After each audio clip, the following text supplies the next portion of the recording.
ចាថ្ងៃនេះផងដែរយើងមកពិសោធន៍ជាមួយសាប៊ូលំបាត់ស្កូវអស់គ្នា Majessia Hair Dry បានន័យថាយើងប្រើជាមួយសក់ស្ងួតហើយនេះគឺខ្ញុំថតទុកសម្រាប់សក់គាត់ដែលមិនទាន់ប្រែអញ្ចឹងគឺស្កូវចូល 50% 60% អស់គ្នាប្រភេទស្កូវច្រើនណាអញ្ចឹងយើងធ្វើការមុនប្រើគឺយើងក្លុក10សាប៊ូឲ្យយើងឲ្យសក់អស់គ្នាមុនការប្រើប្រាស់ហើយជាពិសេសគឺយើងធ្វើការម៉ាសាជាមួយនឹងគល់សក់របស់គាត់ណាឲ្យសពនិយាយទៅគឺឲ្យសពគល់សក់តែម្ដងអ្វីដែលចម្លែកចិត្តហ្នឹងគឺថាអត់ឈួលទេអ្នកនរគ្នាអត់ក្តៅស្បែកក្បាលឈួលទេសំបីខ្ញុំអ្នក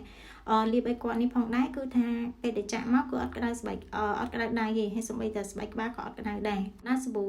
លាបឬក៏ថ្នាំកក់គឺដាក់មកក្តៅហ្មងនេះក៏អត់ក្តៅអ្នកនរគ្នានិយាយទៅគឺអត់ក្តៅហើយអត់ឈួលអត់ស្អីទេស្រួលប្រើខ្លាំងមែនតើហើយអ្នកនរគ្នាអាចធ្វើការញីម៉ាសាសពគាត់មនុស្សប្រុសចឹងគឺស្រួលខ្លាំងហើយធ្វើការកក់ហ្មងកក់យកហ្មង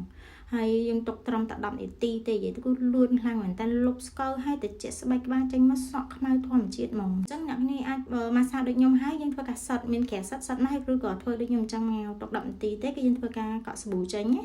នេះសម្រាប់សក់ដែលគាត់អត់រីសាលដែលយើងធ្វើការកក់ហើយអានេះក៏យើងកក់សាប៊ូធម្មតាចេញគឺស្អាតអស់គ្នានិយាយទៅអានេះខ្ញុំធ្វើការវែកឲ្យដល់ស្បែកក្បាលមកអត់ប្រឡាក់ស្បែកក្បាលទេហើយសំខាន់គឺថាលុបស្កូវអានេះគឺថាស្រុំចិត្តមកឲ្យ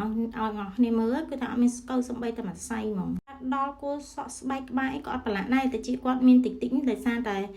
យើងអត់បានលាងសម្អាតពេលលាងទៅគឺវាជ្រះហ្មងទៅគឺចំណុះយើងច្រើនណា500អំបិលហើយតម្លៃសមរម្យមែនតើអស់នេះធ្វើការទិញឥឡូវនឹងបានណាហើយនិយាយទៅយើងមានចាស់ដែលគាត់មានបញ្ហាសក់ស្កូវគឺស្រួលប្រើខ្លាំងមែនតើសំខាន់អត់ឈួលហ្នឹងហ្មងអស់នេះអត់ក្តៅស្បែកក្បាលទេហើយអត់ឈួលទៀតស្រួលប្រើខ្លាំងវិញទាំងអស់គ្នាបច្ចៈសម្រាប់វ័យយើងក្មេងតែមានបញ្ហាសក់ស្កូវក៏ប្រើបានដែរមិនតែសម្រាប់មនុស្សចាស់ទេយើងចង់ដូរពណ៌សក់ចង់លំបាត់ស្កូវនិយាយទៅមាន5ពណ៌សម្រាប់អស់គ្នាអាចរើសតែម្ដងហើយតម្លៃនិយាយទៅធូរថ្លៃខ្លាំងមែនតើអស់នេះតែធានាគុណភាពជូរវិញតែស្រីគ្នាយើងក៏ស្រួលប្រើដែរណានិយាយទៅយើងមានពណ៌ស្អាតច្រើនមែនតើ